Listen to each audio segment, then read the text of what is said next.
Well, I hope everyone's having a great afternoon. Welcome to Innovate Pasadena's Route 66 Innovation Series. And today's topic is Pasadena companies involved in climate solutions. And you can walk to most of the companies from Colorado Boulevard, which is the old Route 66. And we have about 66 minutes to talk, make the most of our panel. And we've got guests from the companies Thin Line Capital, Caelux, ReJoule, and SAFCell, and we'll be talking to them here shortly. I will just mention before we get started that Innovate Pasadena's mission is to foster technology and design innovation with business, academia, and the community. And we're trying to attract and retain innovators, capital, and companies here in Pasadena and the surrounding region. We also put on Connect Week in the fall every year, which has had kind of a rough couple of years here, but we're hoping to get back to in-person this October. So stay tuned for that. So I'm your host. My name is Lawren Markle. I'm with Innovate Pasadena, and I'm passionate about climate action.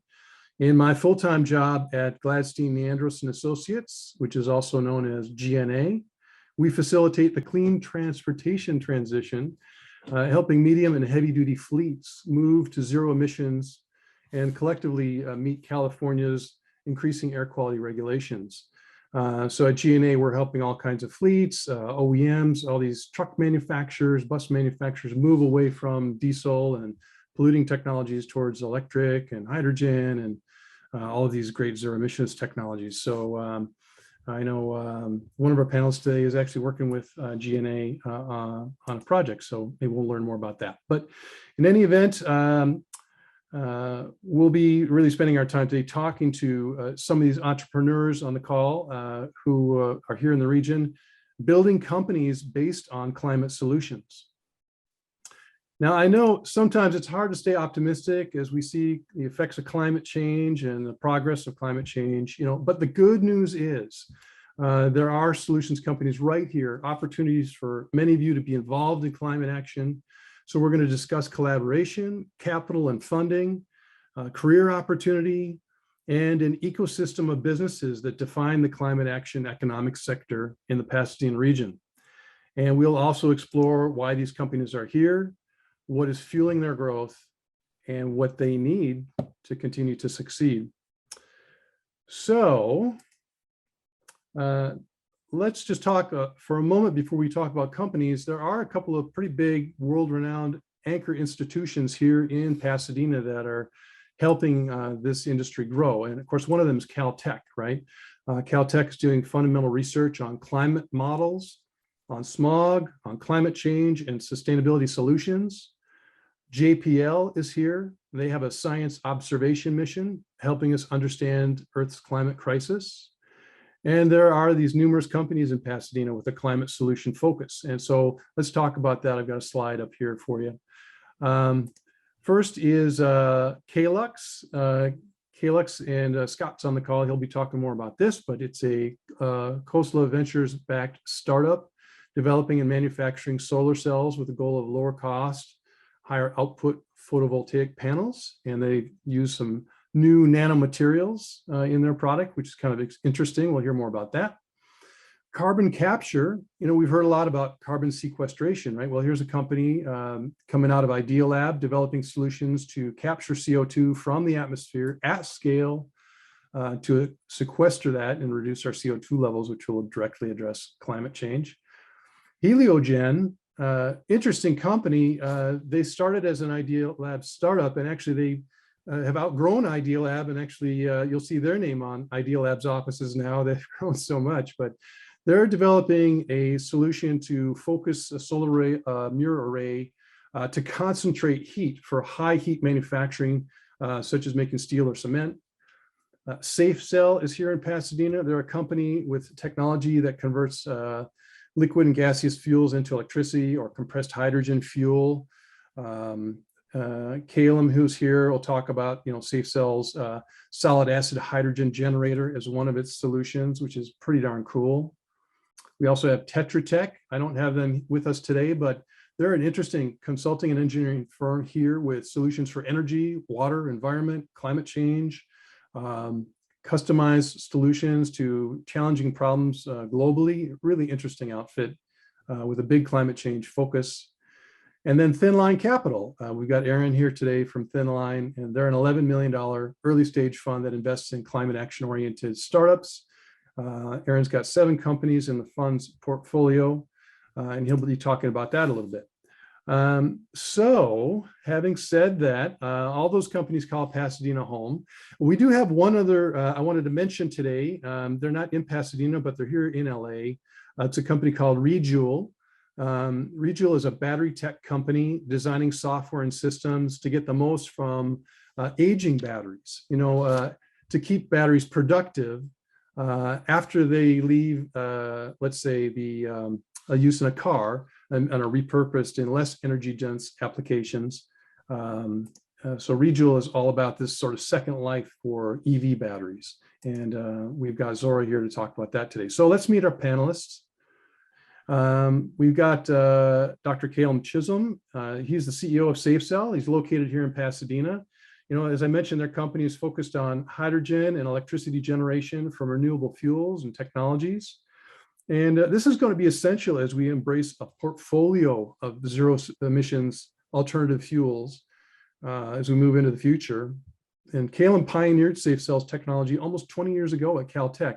So he can certainly talk about the dedication needed in this field of advanced fuel solutions and give us a sense of the future as hydrogen really starts to go mainstream. So I'll just start with Calum. And Calum, can you tell us a little bit more?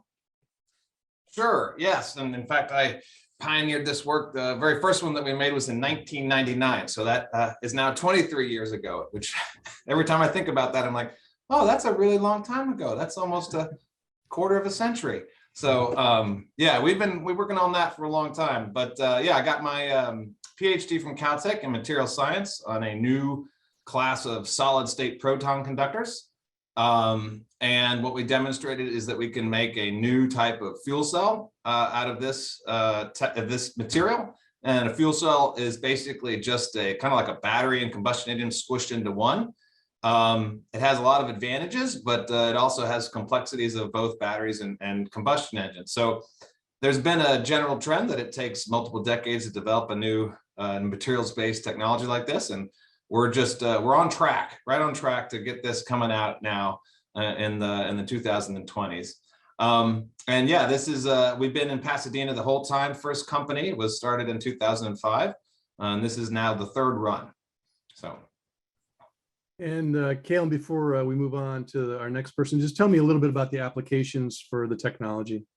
Okay, so what we've developed to date are basically very small remote power generators. They're actually working up at oil and gas wells, electrifying them so that they don't emit methane. So we're quite happy about that. And the key there was we were able to use fuel that was on site. They happen to have a liquid called methanol, which is an alcohol that we could run on site.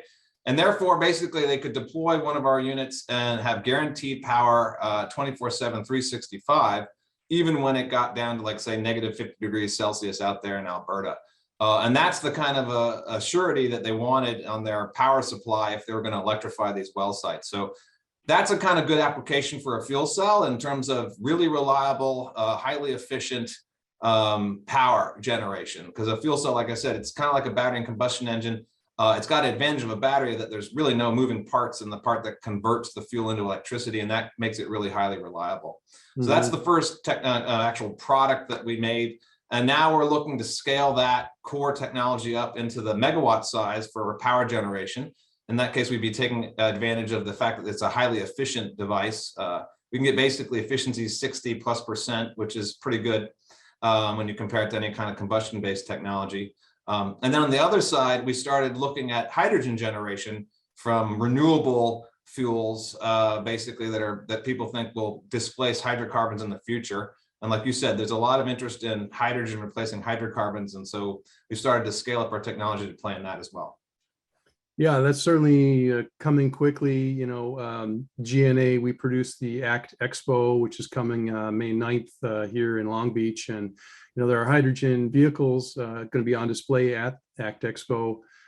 So there's a lot of interest around that. There's policy discussions around increasing the amount of hydrogen fueling stations. And so this hydrogen economy is slowly growing and hopefully will become a bigger part of our zero emissions landscape. All right, well, that's great. Let's bring up our next slide and introduce our next speaker. Zora Chung is with ReJoule, as I mentioned just a few minutes ago. And ReJoule is a startup focused on electric vehicle battery diagnostics because, again, as you have all these electric cars hitting the road now, 10 years from now, a lot of these batteries will be aging. They'll be no longer suitable for a vehicle because they won't have as much capacity, but they're still valuable, right? You can still use them in a lot of places like a stationary energy storage application. So unlocking that puzzle requires a lot of technical sophistication in battery optimization and a new business model, I must admit, is probably true as well.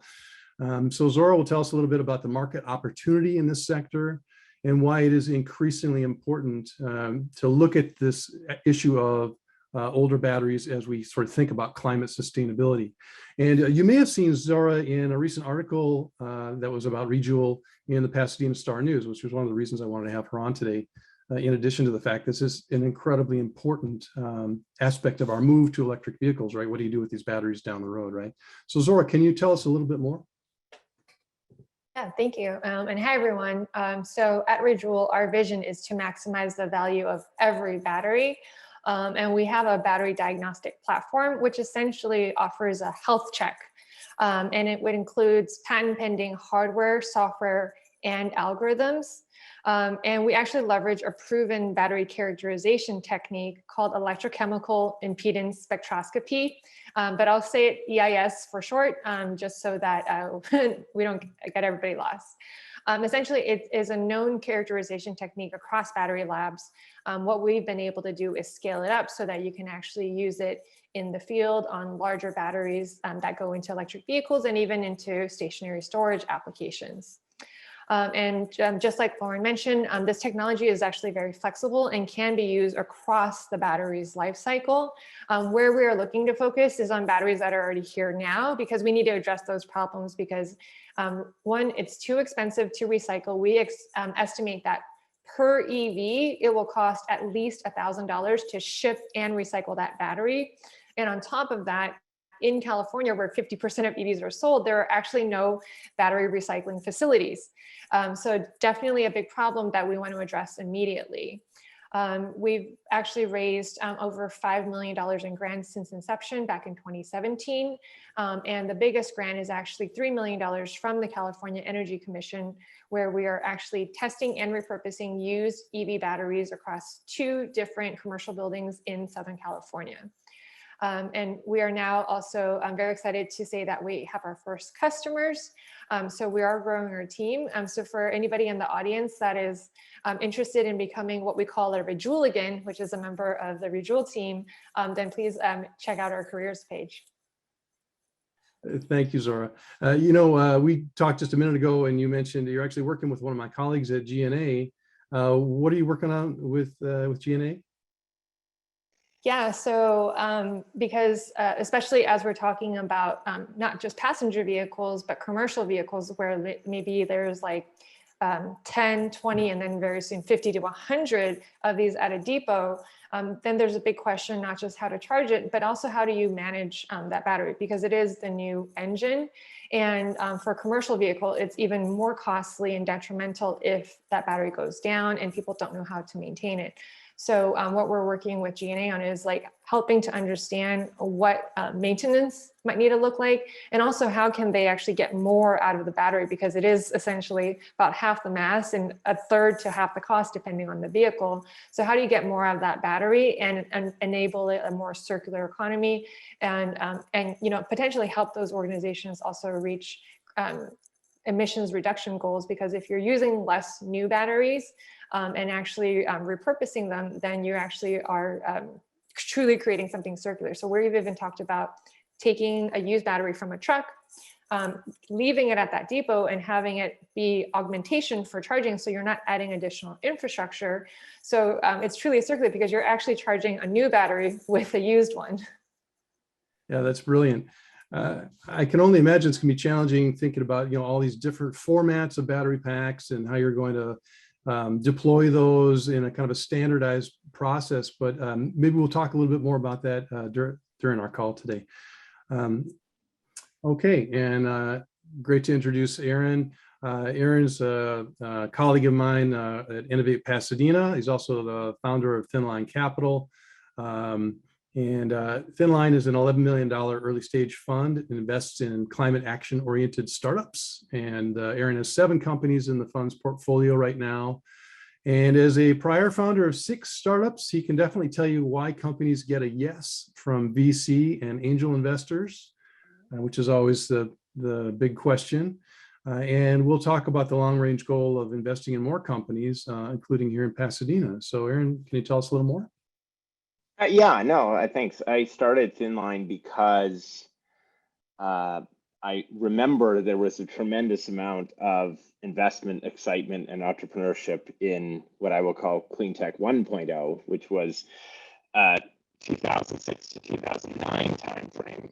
That is better. Thank you. Okay, that's interesting. So there was a lot of interest, say, 10, 12 years ago, but then a lot of disappointment because the markets for renewables and electric vehicles weren't really ready and a good fit for venture-backed companies. But what's happened now in the last couple of years is that the markets for solar, for electric vehicles, grid scale storage, all of these are much more mature. And there's an opportunity for venture-backed startups to now sell into these markets rather than trying to do the heavy lifting and create the market in the first place. And so with that thesis, I then gained the support of initially a number of my prior investors of the companies I started and put the fund together to make seed stage investments into companies that that were serving these markets. So that was really the focus of Thinline, and the whole venture industry has grown tremendously, at least in the clean energy space in the last, say, 4 or 5 years. So you've got mega funds like Breakthrough and Amazon with multi-billion-dollar funds down to a huge number of funds like mine that are 10 million size or something. So there's tremendous range that wasn't true in the investment community 10, 12 years ago the first time around. So yeah, it's pretty exciting. That's great. And so maybe you can tell us a little bit about how do you get the yes? Does it have to do with an addressable market? It sounds like that's where you're headed. Well, so there's things that obviously are common across all funds, but then different funds will have their different focus. So for me, I'm really focused on companies that happen to fit in my particular area of expertise. So what has expanded to be considered sustainability now includes consumer goods and fashion and things like that I really have no expertise in investing in. And there'll be a lot of, Beyond Meat and Impossible Burger are 2 examples, where their success is entirely dictated upon penetrating the consumer food market, which is, sure, I would have loved to have invested in them. They're doing extremely well, but that's not a company I would have invested in. Whereas my particular expertise is more around solar and grid scale storage. So I tend to look at companies like that. So it's definitely a case of aligning with what funds are looking for their portfolio, which I will admit is difficult to necessarily determine. It's raising money is a long, slow process of building out a network. But that's definitely something that's true. All right. Well, thank you, Eric. I'd like to introduce Scott. So Scott's CEO of Caelux Corporation. They're based right here in Pasadena, and Caelux is focused on using nanomaterials to make solar energy more powerful and more affordable. Caelux uses a mineral material called perovskite. I'll have to ask if I'm pronouncing that right, Scott, but I had to look it up. But it's used in their technology, and it turns any piece of glass they coat into a solar cell in itself. Caelux developed this bleeding edge research, technology at Caltech, working on photovoltaic surfaces, and spun out to create a commercial product that can be used in solar panels, on cars, even used in space. And the team is focused on creating good local jobs as they build out a local manufacturing facility. And they're a strong advocate for local workforce development too. So Scott will talk a bit about that and what he finds exciting about that. And perhaps he'll share a little bit about the science behind Caelyx's technology and why the company's here in Pasadena. Take it away, Scott. Thank you very much for the introduction, Lawren. Can everyone hear me okay? Yep. Great. Yeah, so I think you pretty much covered it in the introduction. So Caelyx's mission is to make solar more powerful and cost less. And we use these materials called perovskite. So you did a good job in pronouncing that. And they're just a combination of metals and non-metals that arranged in a certain way can make a very powerful yet low cost solar cell. And our model is to coat the top glass, which is present in every traditional conventional solar module today, and coat it with a very thin layer of this perovskite material stack. And effectively, you make now 2 sets of solar cells using this technique. And so when we launch our product, hopefully in the next 18 months or so, we'll be able to improve the performance of traditional solar modules by about 30%. And this becomes more and more important as we look at creating domestic sources to fuel the growing demand for terrestrial PV in the US.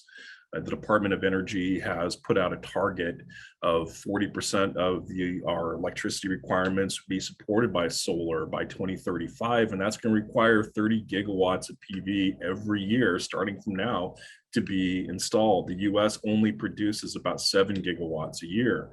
And so by virtue of leveraging technologies like perovskites, we can help accelerate and complement the existing installed base today so that we can build more domestically produced solar. And so that's part of our mission here.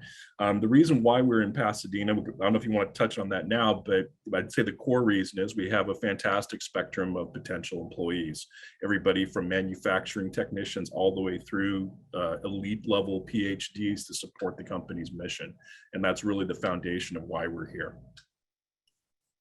Very exciting. And the whole idea of more manufacturing of solar here in the US has been a big policy issue of late, and become more important with supply chain challenges we've been facing and tariffs we've been facing.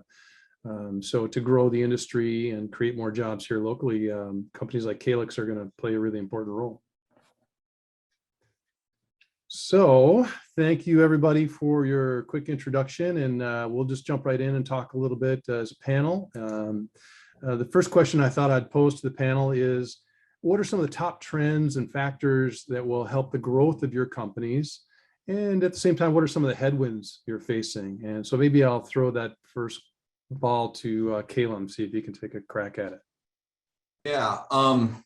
So definitely in my now almost 20-year experience, it's the headwinds are well, I should say the tailwinds are pretty clear when basically the industry is excited. Either the financial industry or actually the industry in terms of the strategic partners that you might be trying to work with. So in our experience, for example, when we first started, as kind of Aaron was mentioning, cleantech version 1, there was a lot of interest in fuel cells, what we're doing. And at that point, the interest was probably more on the hype side, and that said, though, that allowed us to raise a significant amount of money, which we knew we were going to need for this kind of technology, when all we had was, laboratory, very good laboratory experiments, but things that lasted for, 100 hours, when in reality, it's going to have to last for thousands of hours, right? And so we were very far away from any kind of final product, but people were super excited. And so we were able to raise funding easily to get started. Then basically with the help of the Great Recession, we, things got really hard kind of in the early teens. And then fuel cells kind of fell out of favor altogether. But at that point, we'd actually produced a product. It actually had a lot of the properties. It wasn't done by any means. was a highly developed prototype, but it was like, wait, we can do what we said we were going to do, you know, like 7 years. Here it is. This is everything you asked for. And people were like, oh, whatever. It's a fuel cell. And we were like, you got to be kidding me. And so, but we said, all right, but this does have the properties that's really good. So we're going to keep going. And only a decade later, now, you know, the winds have changed again. And instead of blowing in our face, they're blowing from behind. And this time it's due to, you know, very large, you know, policies that have been set in Europe first and Asia, starting in 2019, about hydrogen generation. And basically the concept of, hey, you know, solar, thanks to Scott and the others and Aaron, who were slaving away on these things to make solar electrons so low. Now, all of a sudden, the concept of splitting water with green electrons and getting green hydrogen, which could then replace hydrocarbons as a fuel, that concept looks doable. And, you know, all of a sudden people are like, wait a minute, there's an $11 trillion hydrogen market, right? And boom, now people are excited again. But I think this time it's legit. Now it's this time, it's not just the VCs, which is, you know, that's a first wave, but this is big strategic corporates that are saying, we have a 20, 30 year strategic, you know, timeline that we want to follow to go green. And we think that you are a part of it. And so, you know, that is really helpful when you have big partners who have lots of capabilities, as well as the ability to help draw in more funding, because these technologies, especially if they're energy based, they just take a lot of resources to get over the finish line. Yeah, that's well put. And thanks for talking a little bit about green hydrogen, which is a big area of policy interest right now. We're actually going to explore that at quite a lot of depth in June at the California Hydrogen Leadership Summit up in Sacramento. So if you're interested in hydrogen, you might want to check out the California Hydrogen Leadership Summit. Who else would like to sort of talk a little bit about you know, the factors that are really helping your company along right now? I can probably take on a bit of that. I'd say that one of the major factors we see today is probably a more significant push coming from lawmakers than we've seen probably in a decade. There's a lot of activity around climate change legislation, particularly supporting domestic manufacturing. I'm not going to comment necessarily where some of those policy initiatives are maybe slowed down a bit, but overall there seems to be, I don't want to say bipartisan support, but at least support to the extent that we're going to see some really important legislation passed that will help bolster capabilities around domestically produced products and supporting the R&D efforts around those. Likewise, you know, we have headwinds as well. And I think Calum touched on this nicely, talking about the challenges in the fuel cell arena. And I had observed that myself. We see a little bit of that in solar because there is a bit of a hangover from other solar ventures that didn't quite work out well. And they tend to dominate the conversation sometimes. But for those that had fallen down, there's been a number that have succeeded quite well. And you can look at First Solar as a great example of that. But so you tend to see a little bit more resistance on the private side today, particularly around some of these cutting edge thin film technologies. But it definitely, we've managed to capture the imagination of lawmakers, which I think has been supportive and has helped create the right kind of environment for companies, particularly early stage companies that are pushing the envelope to get traction. So it's pretty exciting right now. It's a great time, I think, to be in the renewable space. Thank you.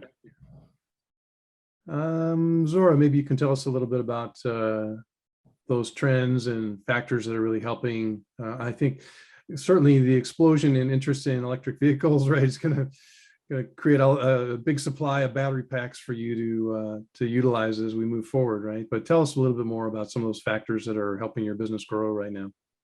Yeah. I was going to segment it between like market and regulatory, which, you know, in general, if you're in energy, there's a huge aspect that can help or hurt you. So on the tailwind side, definitely the market, right? Like the climate change and sustainability is top of mind for an increasing number of people. More and more people that are not early adopters anymore are considering buying an EV. as soon as that car is sold and it's on the road, it's inevitable that it's going to age. It's going to need servicing, the battery. And also it might eventually need to be repurposed, or maybe the battery is no longer good. Because of that, like there's a natural market that is going to happen. The regulatory aspect is, especially in Europe and Asia, some of you may have heard of the battery passport. So in general, like automakers are being held responsible to manage these batteries at end of life, because I'm sure as an EV driver, for those of you in the audience, you're like, wait, I don't want to be responsible for recycling that. I don't even know where to go, right? You can't bring that to like Best Buy as you bring some of your AA batteries right now. So like what does happen, right? So all of those trends are in our favor because the cost to recycle is so high. And if we're able to help repurpose, then that can actually improve the economics and also just reduce greenhouse gas emissions. But on the flip side, there could be headwinds too, because you know, with every battery safety incident, as rare as they are, they get grab headlines. And it's a new technology. So in general, we're sometimes seeing proposed regulation that can be over-regulatory or passed in the sense of fear without a lot of knowledge. So I think that's an area where it's important that we're working with regulators and educating them on what's possible and what's not, so that it encourages adoption, but also obviously improves public safety as well. Yeah, that's fantastic. And I think you make a good point about sort of the fear, uncertainty, and doubt that's out there in the media as they talk about, oh, these, you know, electric batteries are going to catch fire. But actually, if you look at the numbers on it, the fleet of internal combustion engine vehicles out there are far more likely to catch fire than any of the electric vehicles in the market. So it's a new technology, as you say, and there's a certain amount of turbulence that the introduction of these products is creating in the market, and I think some interesting media responses to that. But maybe I'll put the question to you I was going to ask earlier.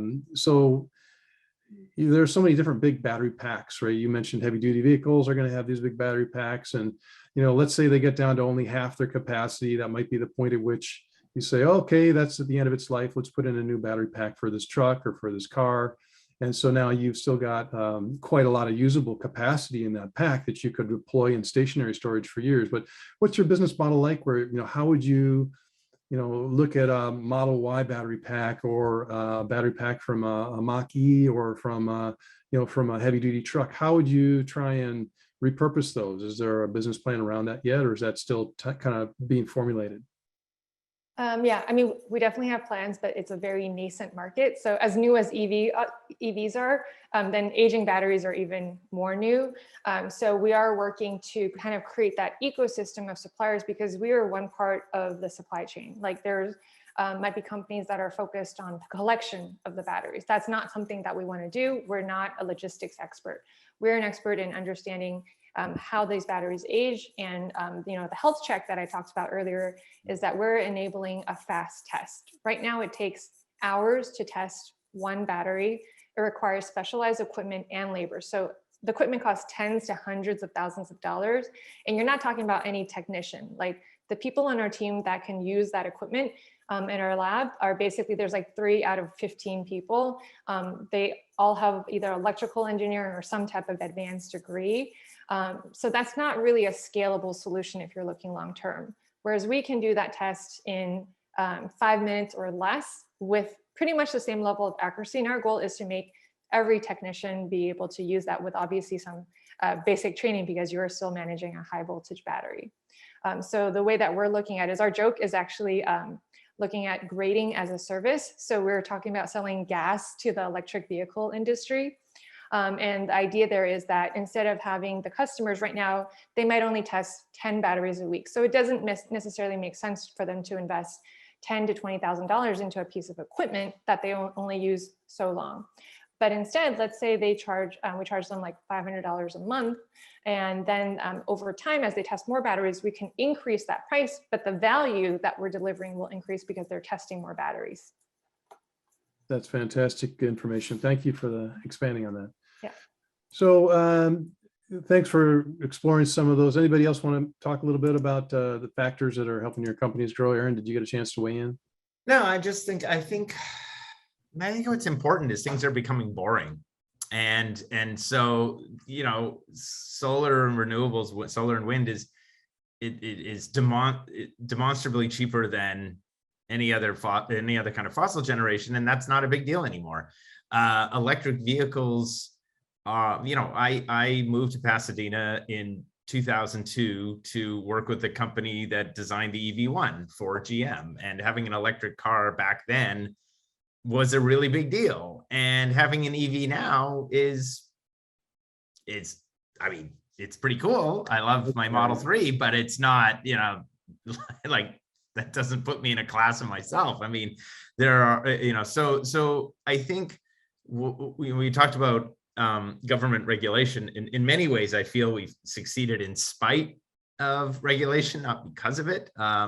Ford is transferring their, basically two flagship brands, the F-150 and the Ford Mustang, into electric versions. I think that's a huge, statement to be made.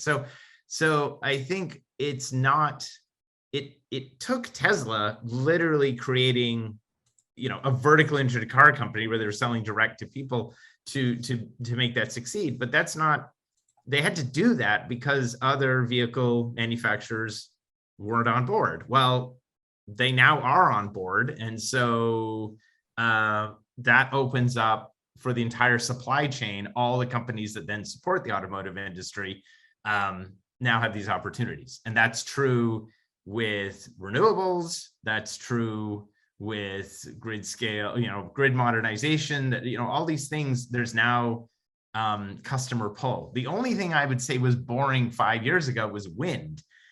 Wind was pretty well established, but EVs are nowhere near where they were 5 years ago. Solar is not what it was 5 years ago. These things are now mainstream in a big way, which is then causing the customer pull, which is then causing the opportunities for the companies. So that's sort of, I think, for me, the biggest difference that's happening now. All right. Well, I'm going to switch gears a little bit. I know several of you had talked to me about, workforce as a pillar of your success and your growth and your opportunity in front of you. People coming from the trades, different levels, right? Engineering talent, technical level talent. Scott, maybe you can talk a little bit about that, because you're going to be hiring people right here in Pasadena for Caelux as you get manufacturing off the ground, right? Yeah, absolutely. And workforce development has been a strategic priority for us for quite some time. And what I can say about this location is that I've not seen a city where we've had so much enthusiasm coming from various stakeholders in education as well as other NGOs. Just to give you kind of an idea of the folks we've been working with in the local chapter of the NAACP, the Los Angeles County for Economic Development Corporation, Pasadena Unified, PCC.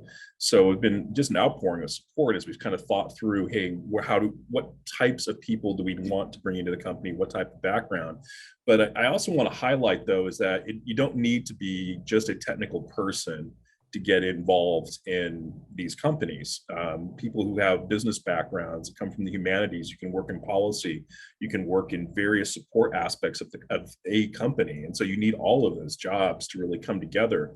But we've been looking at how do we kind of create the right person with the right background to fill some of the technical roles primarily, but also been conscientious about people to work in policy development, things like that, which we know is extremely important for a business such as ours. That's great. So, if you had advice for folks watching today, what to study if they want to get into a career with an organization focused on climate solutions, doesn't sound like you've got a simple answer. No, it depends on what you want to do. I mean, clearly, if you have an inkling towards finance, you should be getting to finance. But sometimes we deal with some very complex finance topics. I would say more broadly in the solar ecosystem, you consider project development and the like. Some of those it's really cutting edge finance. And so it's good for companies like ourselves to have a keen understanding of how projects come together so we can tailor our solutions appropriately. People who come from the humanities, people with a history background, if you're interested in policy development, great. These are the kinds of companies that you'll find I think open arms to engage with. And likewise, if you're technically oriented, there's plenty of opportunity.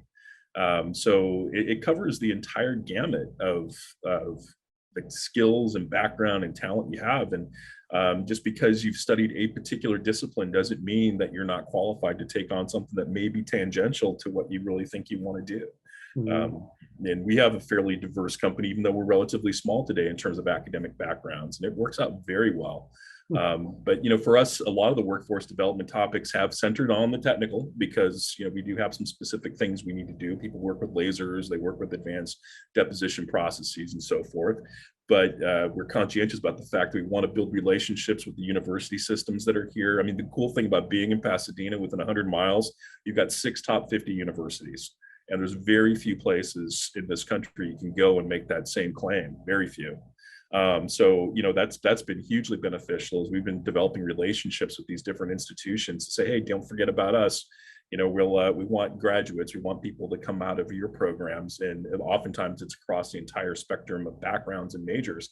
But likewise, trying to find the manufacturing talent. I ran factories in the Bay Area, and I could say without a doubt it's a lot easier down here in where we are in Pasadena in the LA area, because there is such a rich manufacturing heritage here to tap into, and there's enough geographic diversity that you can bring in folks to work in a factory environment, and they won't have to live 2 or 3 hours away one way in order to get to your plant. So that is a huge benefit for us as well. We look at that as a strategic advantage.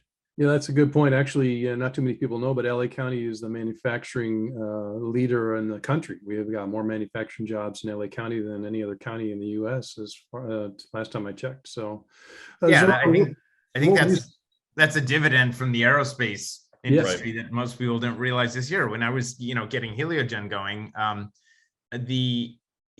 we had access to machine shops, board stuffing houses, and molding equipment. There's a ton of stuff for prototyping that that people don't necessarily realize is available, which is great. Yeah, that's right. I mean, I mentioned JPL, being right here in our backyard here in Pasadena, but there are a ton of aerospace companies and, with all kinds of advanced manufacturing processes here in the LA basin. So, that talent, those entrepreneurs, the technologies that are developed here create this ecosystem that really helps manufacturing thrive, especially in these advanced manufacturing processes. Zora, tell me a little bit about the workforce piece too, because I know that was something you hit on. Yeah, we're not just Hollywood and LA, right? Because we also, I think, graduate the most engineers of any region too. So which makes a lot of sense for all of our companies. But I think on top of that too, our first few hires, definitely super, super technical. It's did you study batteries or did you study something related? But now as we're growing, we're looking for people that maybe have HR, legal, business, operations experience, manufacturing experience. So I would say that if you're really interested in getting into climate tech, find the type of climate tech that you're really interested in. Is it water? Is it batteries? Is it hydrogen? Is it solar? Then look into where you can support it based on what your skill sets are. So then you're bringing the best to basically the solution that you want to have. The other piece too is earlier I talked about making our technology easy enough for the average technician to be able to get training and work with. So that's definitely a big push on our part, is because I think the last few years, I think wind and solar technician were the #1 growing jobs in the US. Our vision is to make battery technician the #1 growing job in the US in the next few years, because as more and more of these batteries age, we cannot be sending them just to a specialized facility where only so many people can test and analyze what's happening. Maybe the analysis can still only be limited, but the testing, these batteries are everywhere. It does not make sense to ship heavy and bulky and also hazardous materials across the country to a centralized location. And it makes sense that we can also start transitioning a lot of our mechanics to be then battery technicians as well. There are times when I had issues with my car and I would be talking to the dealerships and service departments, and I'm in Southern California, where 25% of the EVs in the US are sold. And basically at best, they had one person that had training on a high voltage battery. That needs to change. And that's why, it's important that we start educating the public and making sure that we make tools available so that we can understand what's happening in these new engines that's driving us around. Yeah, that's a really good point. And the opportunity for EV technicians is huge right now. I'll give a shout out to Rio Hondo College here in the LA area. They've got a great advanced transportation program. They go through battery vehicle technician programs there that really put folks in a good position to get into that industry. And who knows, you start out working on a car, working on an electric vehicle like that, and your career could work up through the ranks and get into really high paying interesting positions over time. So good growth path potentially too. That's great. I think just so workforce is a big one we talked about, is important to helping your businesses grow. I think we also heard a little bit from Aaron about tech startups, they've been trying to sell the end user, but now more likely to have a market and other industry participants they can sell to. Maybe you can talk a little bit about that, Aaron, and how the industries we're talking about here benefit from a bigger ecosystem of buyers and participants, and it's not just a missionary project of trying to convince people that you've got the right widget for a solution. Well, like if you look at the solar industry,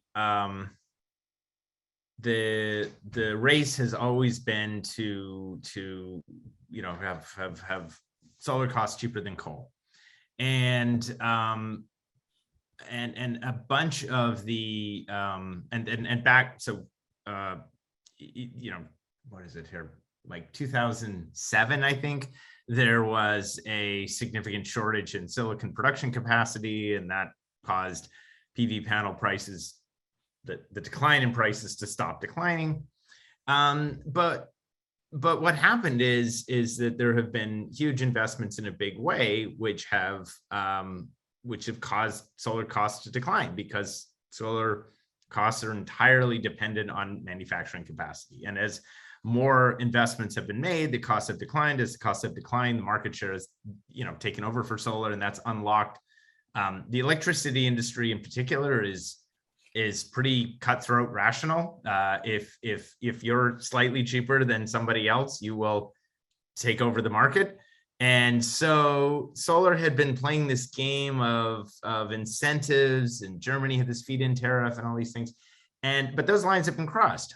And it's not driven by feed-in tariffs; it's driven by market size, and so that has unlocked all these other things. And that for what Scott's doing now, there's because, to be fair, I first heard of perovskites in 2006. But there was no viable solar market at the time. I mean, there was something like 7 gigawatts of solar worldwide in 2010, and now we're somewhere around 600 gigawatts.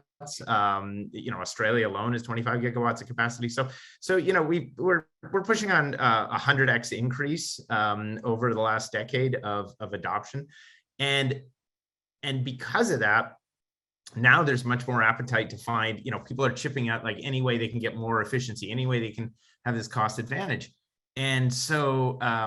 So that, I think that's, that basically describes the renewables industry, and the same story can be made for EVs. A number of projections have basically put 2024 as the year with which electric vehicles will reach cost parity on a purchase price basis for internal combustion engines.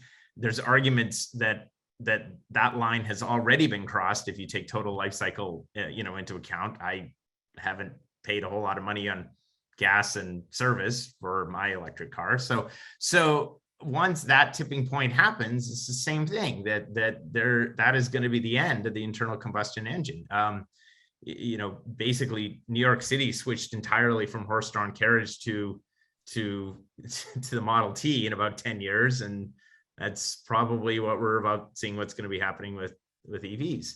And that's just two markets. That's transportation and that's automotive. That's not even transportation.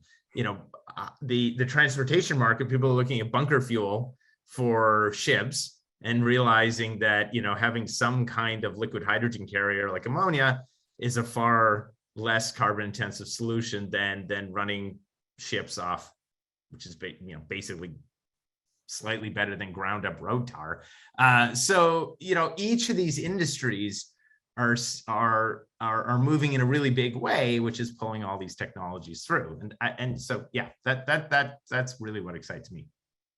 And the word ecosystem has been mentioned a couple times, and that's I used to kind of be like, ecosystem, what are you guys talking about? But I think I finally understand now, like especially for startups, it's really a fairly unique ecosystem that you need, people that understand what a startup is. Every time I have, I talk to an employee and we're interviewing, one thing I'd be like, have you ever worked in a startup before?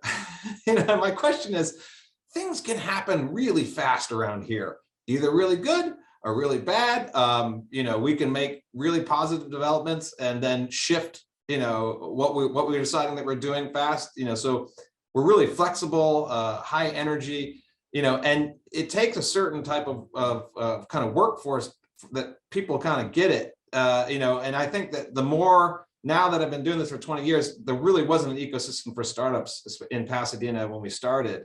But, thanks to Innovate Pasadena and others and all these groups coming together, there is now. I mean, people, it's kind of more of a thing that, that kids coming out of school would be like, oh yeah, I could go work in that kind of clean tech technology, because there's both a local kind of movement, thanks to, our companies existing and word of mouth, as well as now, as Aaron was just saying, there's a real global, market out there that has proven that this is where it's going. And, and then on that big scale, solar, prices coming down mean that electricity, you can play with electricity the way you couldn't before, which is why I've said before, hydrogen becomes available, and then electric vehicles, like all of a sudden, hey, if we can, they were going to come along anyway, but now we can charge them with green electrons versus, so it just really feeds back on itself. And so, yeah, the ecosystem is really amazing how, you get that Silicon Valley, it's not just hype and that there was a lot of money and good Stanford and stuff. It's also that it self-builds and it gets bigger. Thanks for that, Calum. One of the questions we had to do with how do you get involved in batteries? A lot of us have been talking about batteries of one kind or another, or energy storage. In the case of Calum, how do you get into that field? Is there any particular area of study or skill set that you would want to build at a young age when you've got your education in front of you? You mentioned batteries. Honestly, like okay. that, people think that this is a narrow field. Like the obvious answer is, oh, get a PhD in electrochemistry. Because there you go, you're now in batteries. And I'm sure Zora would love to meet someone like that. But the less obvious and equally valid answer is become a data scientist. So you can work for a big data analytics company that's analyzing batteries, like a company I've invested in. Go into finance because project finance structures for wind projects, originally, toll bridges and airports and other project finance things, then moved to the wind industry, then moved to the solar industry, and independently financed energy storage projects are going to be a thing. So there isn't, it's not really like, go ahead, become an electrochemist if you want, but if you want to do a variety of other things, you'll end up in a career in batteries, because, and that could apply for solar, that could apply for hydrogen, that could apply for a lot of things. So I kind of want to dispel this myth that, and I've gotten this question a bunch of times. This field is so broad that there isn't a particular narrow vertical. Go into property development and you'll probably end up citing energy storage projects. So it isn't very a narrow slice. There's a lot of matches between different skill sets, different professions, and different things that are happening in this field. Zora, I don't know. So become good at something and then choose your company wisely, right? And choose the field you want to get into based on, I'm great at finance, I'm great at whatever it is. I can go work for Zora's company, or I can go work for Caelux, right? Zora, did you have anything you wanted to add on something we were talking about batteries? Yeah, I mean, that's 100% true. Like, obviously, if you want a super direct impact, then more likely, we're hiring like the first hires, electrochemists, electrical engineers, right? Like those were the focus, like hardware engineers. So like we weren't really focused on software, but with all hardware, like there is software associated with it. So like we have embedded software and systems, and now we're starting to hire back-end engineers, full stack engineers. And then even policy, right? Like, because this will be highly regulated. So if you're not interested in the engineering side and you want to do policy, we definitely need your help in shaping that future, because that actually has, to me, sometimes a bigger impact on the longer term. And then like, let's say you're like artistic and you're like, well, I can't help. It's like, okay, well, to be honest, like no offense to the engineers, and also I'm in finance. So like, we're not good at storytelling and like artists and creative stuff. You're so much better at that. And like one of the big wins that we had was like Peak Action. Kip, he came from Hollywood and he helped create a micro documentary for us. And we're like, how do you make battery testing exciting? Because when something happens, that's actually bad. You actually want nothing to happen. So like, how do you like get people to rally around your cause, right? So like Aaron's perfectly right. Like every field has a somewhat direct or indirect impact. So if you want a more direct impact, then maybe you have to go more science or policy. My background's in finance. I used to work at Walmart and Clorox, definitely not batteries. I got into this because essentially Steven is an electrical engineer. He's my technical co-founder, and he called me up and he's like, hey, you're one of the few people I know in business. What do I do with this idea? Right. So maybe that's another way, get to know some engineers. Yeah, and I think if you look at the movement towards renewable energy and the electrification of the country over the course of time, there are just a mountain of opportunities. You know, I was talking to somebody from the community college system, and he said to me, you know where we need help right now? Facilities management.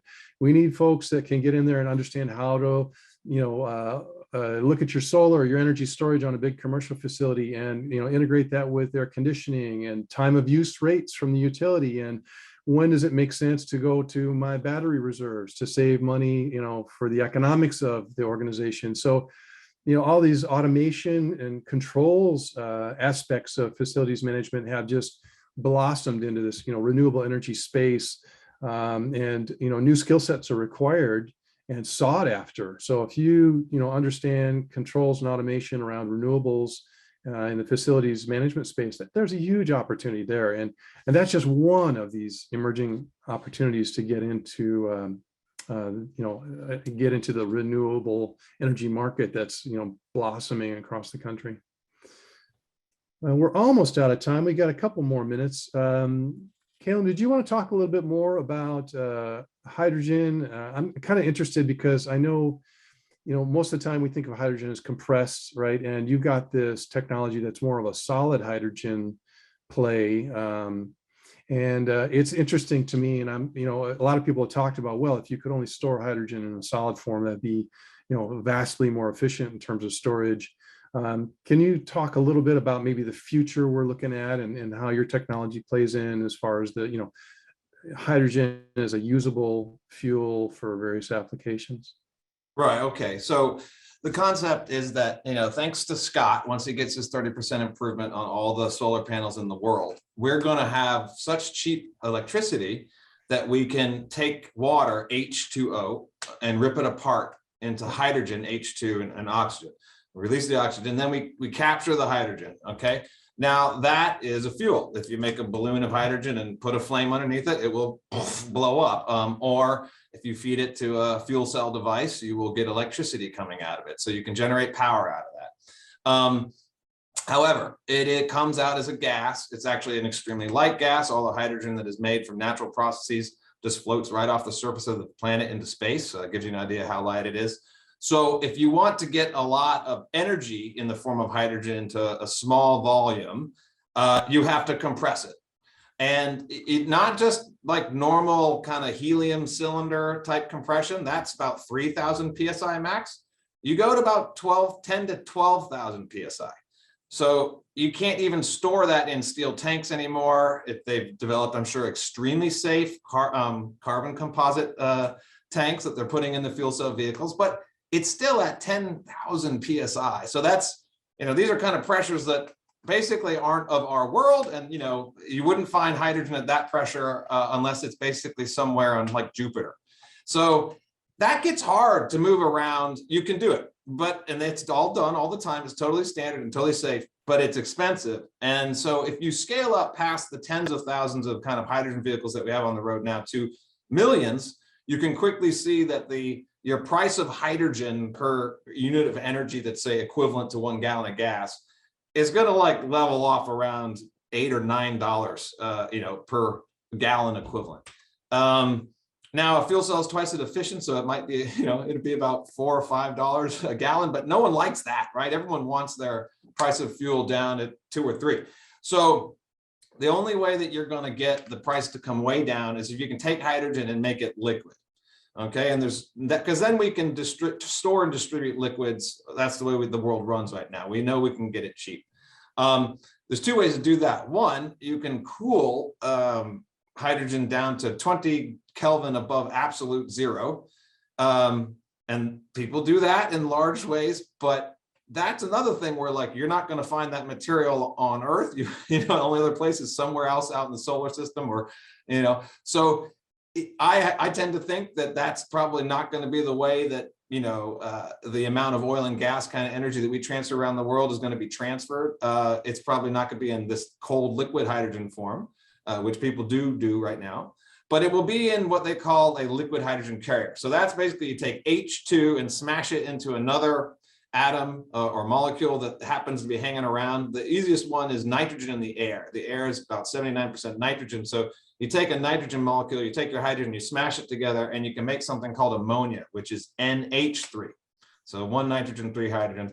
That is a liquid under reasonable pressures and temperatures. It's like the second most made and transported material in liquid, in the world. So 180 million metric tons of that is made and transported all around. They reckon they can scale that up to transfer hydrogen, say from Australia, where it's really sunny and really windy. They can take the energy there, convert it into electricity, rip out the hydrogen from water. Now you got green hydrogen, smash it into nitrogen. Now you got green ammonia, ship it all the way to Japan. And in Japan, you can offload that ammonia. And now you have transported the green hydrogen from Australia to ammonia in a very cheap to transport and store format. So that's the big picture of how you would get into very large quantities of hydrogen being shipped around the world, kind of like oil and gas is shipped around the world right now. And then our play on that, just to be clear, is we then have this little conversion device that you stick at the very end of that, and you can feed that ammonia in, and directly we can convert it into electricity or compressed hydrogen in one very efficient step.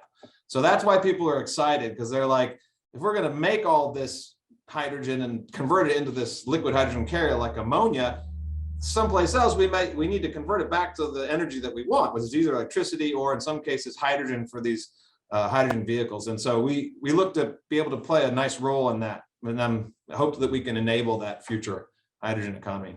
Yeah, that's an interesting point. And I think also there's the whole use it where you make it philosophy, right? The hydrogen hub, where you can have a big solar field that's performing electrolysis, give you the hydrogen, and then use it there, right? Build your industry there, build your big using facilities there, your big manufacturing facilities, wherever it is. Even if you look at City of LA has got their big project where they're converting an old coal plant into a hydrogen burning peaker plant, and they're going to use green hydrogen created from solar. So I think they're going to plan to store that hydrogen in salt caverns and then bring it up and burn it when they need to make electricity in peak hours. And the only emission from that is water vapor. So that's this is the future we're looking at. But I digress. So I'd like to thank everyone for taking time to tell us a little bit about your companies. It's exciting to see so much activity here locally, and know that you're here in the community, and that we'll be bumping into you at the coffee shops, and maybe some of us who are on the webinar today will end up working for your company. So that's very exciting. I'd like to thank Kayun with Innovate Pasadena. She is our only staffer and does a great job of helping organize our events. So thank you, Calum, and also thank you to all the people who have supported Innovate Pasadena, our sponsors and folks who believe in the concept of encouraging entrepreneurism and helping retain innovators, capital, and companies here in Pasadena and build this thriving ecosystem of design and design innovation and technology here in the region. So thanks to our sponsors and thanks to those who participate in Innovate Pasadena through the year. So again, thanks to everyone on the call. Thanks, Zora. Thanks, Scott. Thanks, Aaron. Thanks, Calum, for your time. And I appreciate everyone being here with us today. Any closing thoughts, anyone? No, it's brilliant. Thank you. Yeah. Thanks for having us. Yeah. All right, fantastic. Thanks, everyone. And we'll close the webinar here and have a great afternoon.